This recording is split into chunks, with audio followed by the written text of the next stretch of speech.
हरियाणा में लगा night curfew. रात 11 बजे से सुबह 5 बजे तक नाइट कर्फ्यू। सार्वजनिक स्थानों पर 200 से ज्यादा लोगों के जमा होने पर प्रतिबंध।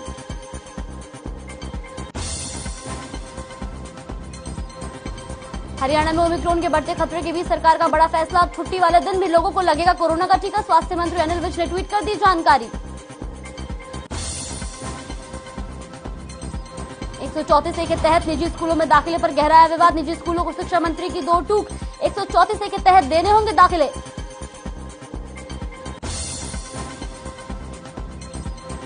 फरीदाबाद में बीजेपी की जिला प्रशिक्षण वर्ग और जिला कार्य समिति की हुई बैठक। कैबिनेट मंत्री मूलचंद शर्मा ने की शिरकत। कहा पीएम मोदी और सीएम मनोहर ने किए रिकॉर्ड तोड़ विकास कार्य। हरियाणा की गठबंधन सरकार पर नेता विपक्ष भूपेंद्र सिंह हुड्डा का वार। एचपीएससी और कानून व्यवस्था के मामले पर सरकार को घेरा। कहा यह है 7 साल की विफल सरकार।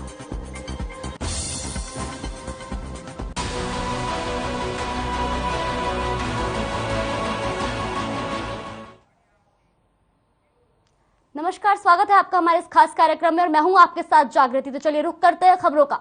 फरीदाबाद के सेक्टर 16 के किसान भवन में भारतीय जनता पार्टी फरीदाबाद जिला प्रशिक्षण वर्ग एवं जिला कार्य समिति की बैठक हुई। इस बैठक में हरियाणा के परिवहन एवं खनन मंत्री मूलचंद शर्मा मौजूद रहे। वहीं मूलचंद शर्मा ने कहा कि साल 2014 के बाद देश और प्रदेश में ऐतिहासिक विकास कार्य हुए हैं।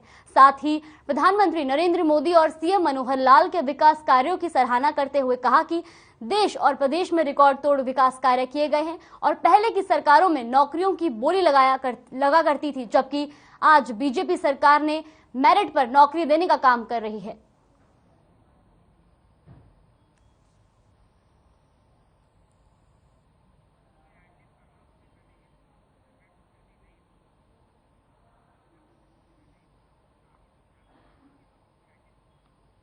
फरीदाबाद के सेक्टर 16 के किसान भवन में भारतीय जनता पार्टी फरीदाबाद जिला प्रशिक्षण वर्ग एवं जिला कार्य समिति की बैठक हुई।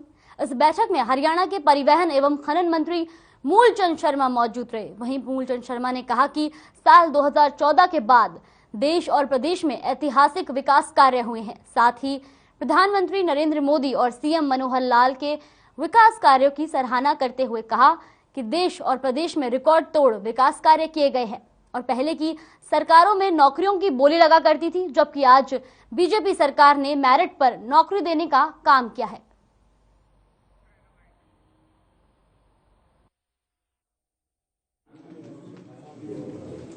ये एनआईटी के 1 इंच भी जमीन मैं मंत्री जी को एक बात कहना चाहता हूँ। मैं एक ही बात आप कहता हूँ, बल्लौट विधानसभा की एक शर्त है, एनआईटी की 1 इंच भी जमीन इसमें नहीं है।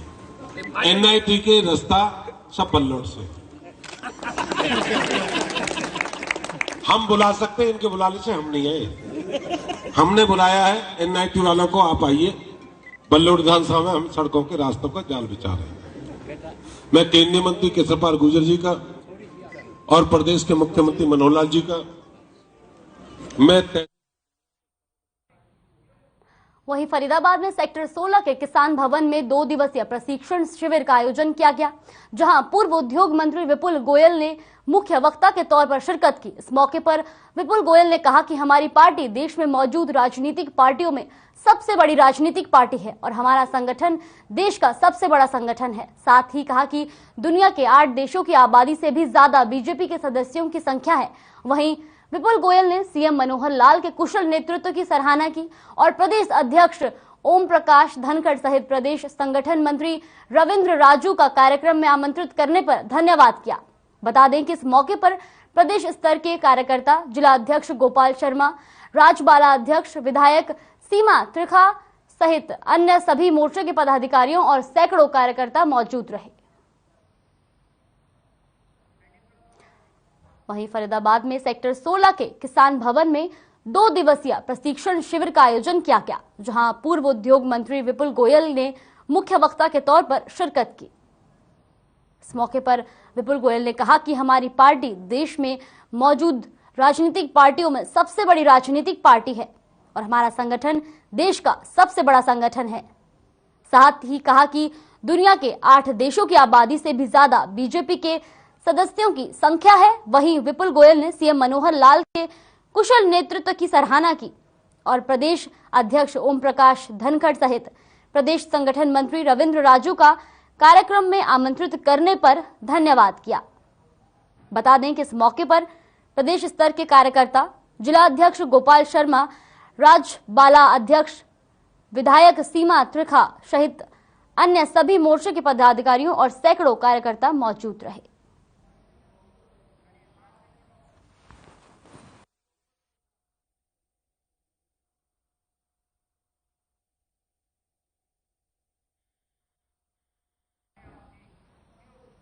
केंद्रीय मंत्री कृष्णपाल गुर्जर ने आज करोड़ों की लागत से सारण गांव के आइसर चौक तक बनने वाली सड़क का शिलान्यास किया। इस मौके पर उनके साथ कैबिनेट मंत्री मूलचंद शर्मा भी मौजूद रहे।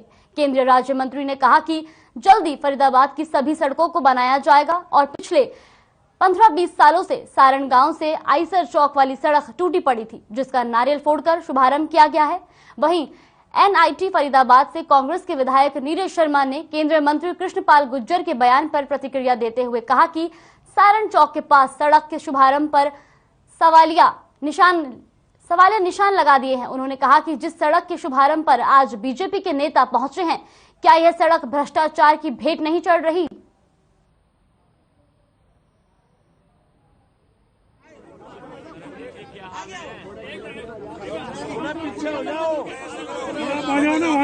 नहीं, पिछले 15-20 साल से आज उसकी हालत आपने देखी होगी और इसके लिए सभी औद्योगिक क्षेत्र की सड़कों की हालत आपने देखी होगी। लेकिन जब से देश में मोदी जी की सरकार और प्रदेश में मनोहर जी की सरकार आई है, धीरे धीरे फरीदाबाद का चाहे औद्योगिक क्षेत्र हो, रिहायशी क्षेत्र हो, कॉलोनिया का क्षेत्र हो, सारी सबकी सड़कों को दुरुस्त किया जा रहा है। क्योंकि जब सारी सड़कें पूरे फरीदाबाद की खराब थी, ना शहर की सड़कें चलने लायक थी, ना हाईवे की कोई अच्छी सड़कें थी, ना कॉलोनियों की सड़कें अच्छी थी, ना गांवों की सड़कें अच्छी थी, लेकिन पिछले 7 साल में एक एक करके सारी सड़कों को दुरुस्त किया जा रहा है। उसी निमित्त सेक्टर 24, 25, डीएलएफ और ये सारण से मुजेसर वाली जो सड़क है, जो पिछले 25 साल से मैंने देखा लोगों ने इस सड़क पर चलना बंद कर दिया था, अब उन सब सड़कों को बनाया जा रहा है। उसी निमित्त एचएसवीपी के माध्यम से इस सड़क का आज यहाँ काम शुभारंभ हुआ है और इससे हजारों को नहीं, लाखों लोगों को फायदा प्याली वाली सड़क से और सारण वाली सड़क से, औद्योगिक क्षेत्र को भी फायदा होगा और हमारे एनआईटी विधानसभा के तमाम रहने वाले लोगों को इससे और ग्रामीण क्षेत्र के लोगों को इससे बहुत बड़ा फायदा होने वाला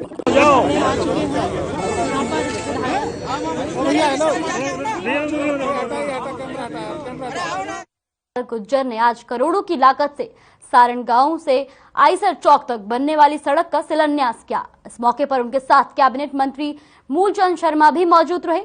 केंद्रीय राज्य मंत्री ने कहा कि जल्दी फरीदाबाद की सभी सड़कों को बनाया जाएगा और पिछले 15-20 सालों से सारण गांव से आइसर चौक वाली सड़क टूटी पड़ी थी, जिसका नारियल फोड़कर शुभारंभ किया गया। वहीं एनआईटी फरीदाबाद से कांग्रेस के विधायक नीरज शर्मा ने केंद्रीय मंत्री कृष्णपाल गुर्जर के बयान पर प्रतिक्रिया देते हुए कहा कि सारण चौक के पास सड़कों के शुभारंभ पर सवालिया निशान लगा दिए हैं। उन्होंने कहा कि जिस सड़क के शुभारंभ पर आज बीजेपी के नेता पहुंचे हैं, क्या यह सड़क भ्रष्टाचार की भेंट नहीं चढ़ रही?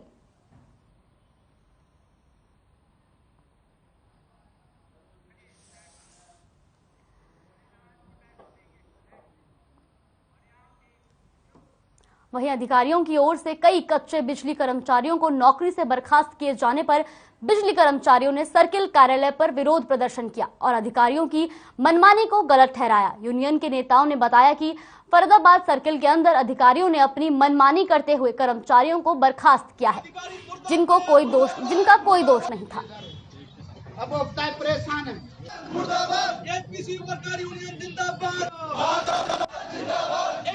अधिकारियों की ओर से कई कच्चे बिजली कर्मचारियों को नौकरी से बर्खास्त किए जाने पर बिजली कर्मचारियों ने सर्किल कार्यालय पर विरोध प्रदर्शन किया और अधिकारियों की मनमानी को गलत ठहराया। यूनियन के नेताओं ने बताया कि फरीदाबाद सर्किल के अंदर अधिकारियों ने अपनी मनमानी करते हुए कर्मचारियों को बर्खास्त किया है, जिनका कोई दोष नहीं था।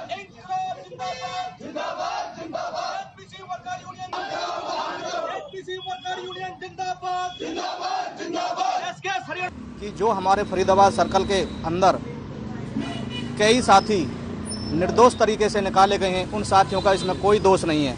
अगर मैं तो ये कहना चाहूँगा मीडिया के माध्यम से, अगर किसी बंदे से अगर कोई गलती भी होती है तो उस गलती की छानबीन तो की जाती है। अगर कोर्ट में भी कोई मुलजिम केस लेके जाता है तो उसमें भी मजिस्ट्रेट उससे पूछताछ करता है कि भाई तैने ये गलत काम क्यों किया। तो हमारे साथियों से ना तो कोई पूछताछ करी गई, ना इनको कोई बातचीत करी गई, ना इनको कोई वार्निंग लेटर दिया गया। सीधा मैनेजमेंट ने अपनी ताकत दिखाते हुए, अपना पूरा परचम दिखाते हुए हमारे निर्दोष साथियों को नौकरी से बाहर कर दिया है।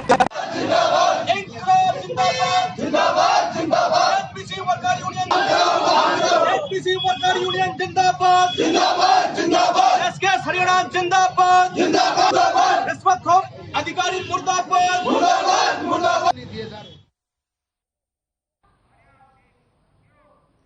अगली खबर फतेहाबाद से है, जहां शिक्षा नियमावली 134A को लेकर निजी स्कूल संचालक लामबंद हो गए हैं। इस विषय पर स्कूल संचालकों ने स्पष्ट कर दिया है कि वे अब 134A के तहत बच्चों को एडमिशन नहीं देंगे। इन्हीं मांगों को लेकर उपायुक्त को मुख्यमंत्री के नाम पर निजी स्कूल संचालकों ने एक ज्ञापन भी सौंपा है।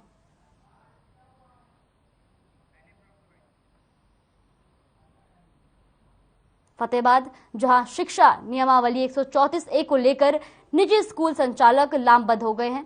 इस विषय पर स्कूल संचालकों ने स्पष्ट कर दिया है कि वे अब 134A के तहत बच्चों को एडमिशन नहीं देंगे। इन्हीं मांगों को लेकर उपायुक्त को मुख्यमंत्री के नाम पर निजी स्कूल संचालकों ने एक ज्ञापन भी सौंपा है।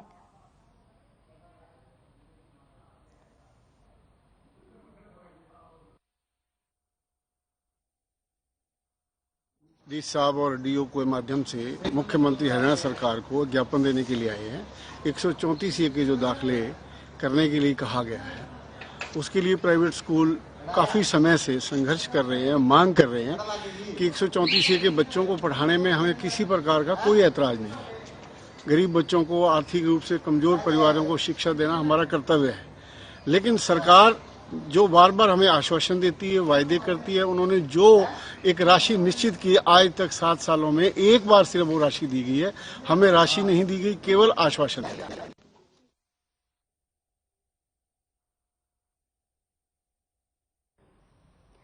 फतेहाबाद, जहां शिक्षा नियमावली 134A को लेकर निजी स्कूल संचालक लामबंद हो गए हैं। इस विषय पर स्कूल संचालकों ने स्पष्ट कर दिया है कि वे अब 134A के तहत बच्चों को एडमिशन नहीं देंगे। इन्हीं मांगों को लेकर उपायुक्त को मुख्यमंत्री के नाम पर निजी स्कूल संचालकों ने एक ज्ञापन भी सौंपा है।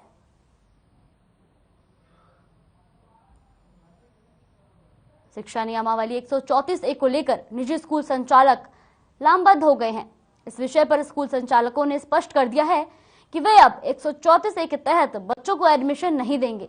इन्हीं मांगों को लेकर उपायुक्त को मुख्यमंत्री के नाम पर निजी स्कूल संचालकों ने एक ज्ञापन भी सौंपा है।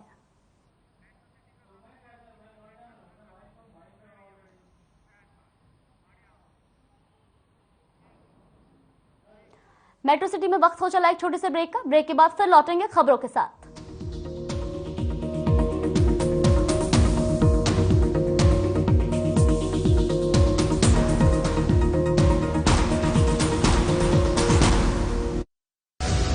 आपके शहर को समर्पित एक नया बुलेटिन मेट्रो सिटी गुरुग्राम के लॉन्चिंग पर आप सभी को हर खबर हरियाणा आमंत्रित करता है। हमारी कोशिश आपकी आवाज को मिले एक बड़ा मंच। आइए हमारे साथ। दिनांक 26 दिसंबर 2021, जगह GAV group of school, sector 7, Gurugram extension.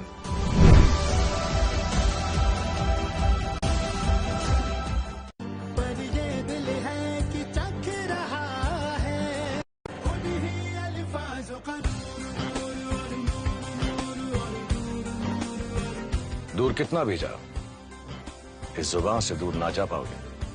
विमल, बोलो जुबान केसरी। नमस्कार, आप देख रहे हैं हर खबर हरियाणा की खास पेशकश छोटी सरकार।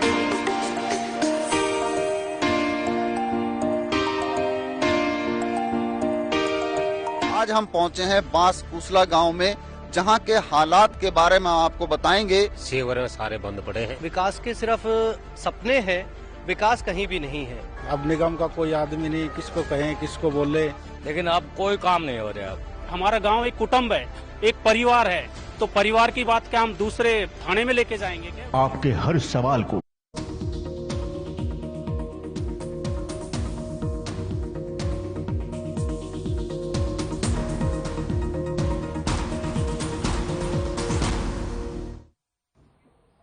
ब्रेक के बाद एक बार फिर स्वागत है आपका। तो चलिए रुख करते हैं अगली खबर की ओर। एक तरफ तो सफाई को लेकर जागरूकता सफाई अभियान चलाया जा रहा है, वहीं दूसरी तरफ गंदगी ने लोगों का जीना मुहाल कर दिया है।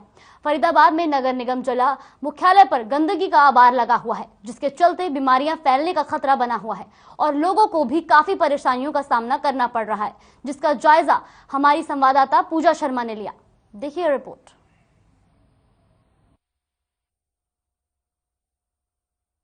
खुद मियां फजीहत ये बात जो है फरीदाबाद नगर निगम पर बिल्कुल सटीक साबित हो रही है और इस वक्त रियलिटी चेक के लिए मैं पहुंची हूं यहां पर फरीदाबाद नगर निगम मुख्यालय पर, जहां नगर निगम के वो तमाम अधिकारीगण बैठते हैं, लोगों की सुनवाई करते हैं, जिनके कंधों पर जिम्मा है स्वच्छ बनेगा फरीदाबाद अभियान को सफल करने का। देखिए, ये फरीदाबाद नगर निगम मुख्यालय में स्थित वो फव्वारा है जिसका निर्माण तो किया गया था सौंदर्यकरण के लिए, लेकिन किस तरह से ये अपनी बदहाली पर आंसू बहा रहा है और इससे भी ज्यादा चिंता का विषय यह है कि गंदगी से ये पूरा फव्वारा अटा पड़ा है।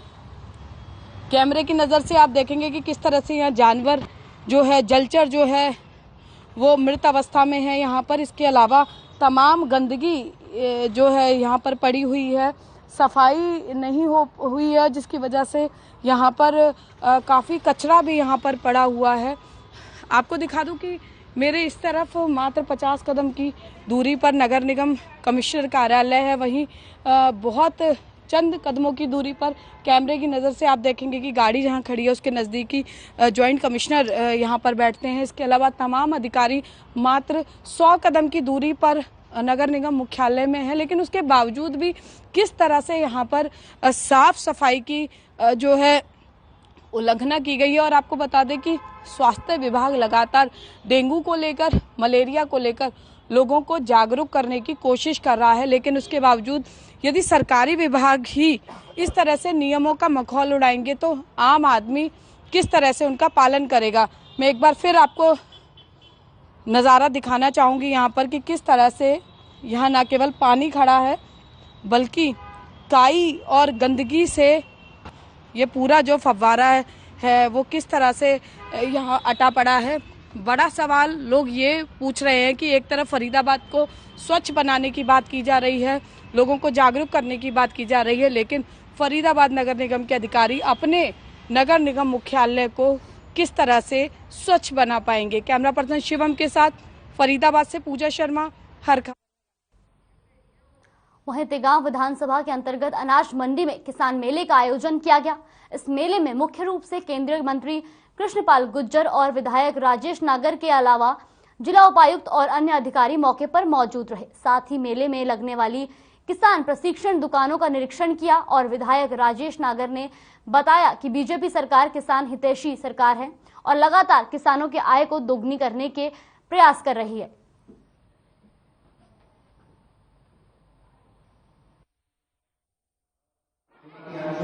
आज हमारे गांव तेगांव में कृषि मेला का आयोजन किया गया है और इसमें विभिन्न प्रकार के उपक्रम जो हमारी सरकार नई पद्धति पे जो फसलों के लिए बना रही है, उसमें हम सब्सिडी भी दे रहे हैं। बहुत से उपक्रम में 50% से ज़्यादा, कहीं 60%, 70% तक सब्सिडी है और नई जो हमारी फसलें हैं उसके लिए नई टेक्निक, नई टेक्नोलॉजी के बारे में यहाँ बताया गया है।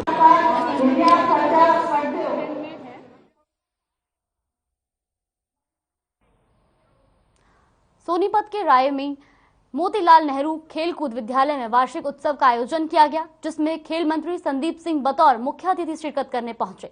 इस वार्षिक उत्सव में स्कूल के बच्चों ने बढ़ चढ़कर भाग लिया, जिसमें जीतने वाले प्रतिभागियों को लाखों रुपए के इनाम घोषित किए गए। इस दौरान खेल मंत्री ने कहा कि बजट सत्र के दौरान सोनीपत के राई स्पोर्ट्स यूनिवर्सिटी की अप्रूवल करवाई जाएगी और हरियाणा में खेलों को बढ़ावा देने के लिए मुख्यमंत्री मनोहर लाल के नेतृत्व में कार्य किया जाएगा।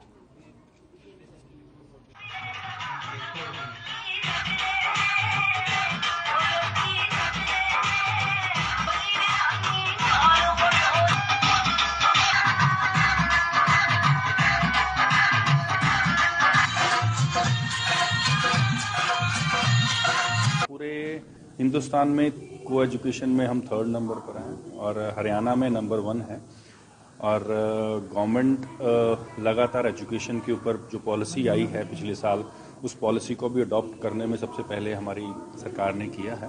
और एजुकेशन के साथ अगर स्पोर्ट्स की बात करें तो हरियाणा ओवर द इयर्स में काफ़ी इम्प्रूव किया है। और मैं इस तरीके से स्पोर्ट्स को लेता हूं हरियाणा में कि हमें अभी भी इम्प्रूव करना है। जब हम ये सोच के चलेंगे कि हमें इम्प्रूव करना है तो हम और बेहतर चीजें लेकर आएंगे। Academic trophy in MNSS. थोड़ा The senior tutors, Mr. Jitendra Singh. Sir हो जाओ साथ। सर थोड़ी ट्रॉफी नीचे। T.K. Roy received the trophy.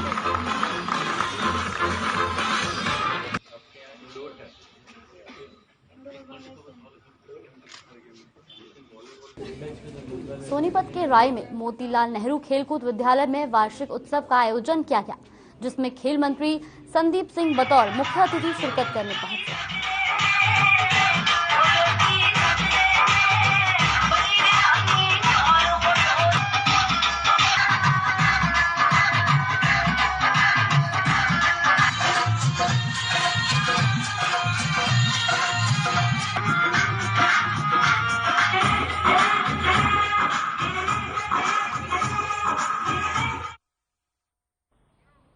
Gurugram से दिल दहलाने वाली घटना सामने आई है, जहां प्रेमी ने प्रेमिका को मौत के घाट उतार दिया। प्रेमिका ने प्रेमी से विवाह के लिए किया इनकार, जिसके बाद तैश में आकर प्रेमी ने प्रेमिका की गला घोंटकर हत्या कर दी और शव को साउथ सिटी के एक पार्क में फेंक कर फरार हो गया।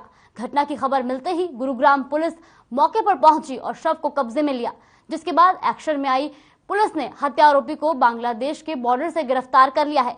बता दें कि हत्या आरोपी पहले ही 3 शादियां का था और अब चौथी शादी के लिए अपनी प्रेमिका पर दबाव बना रहा था।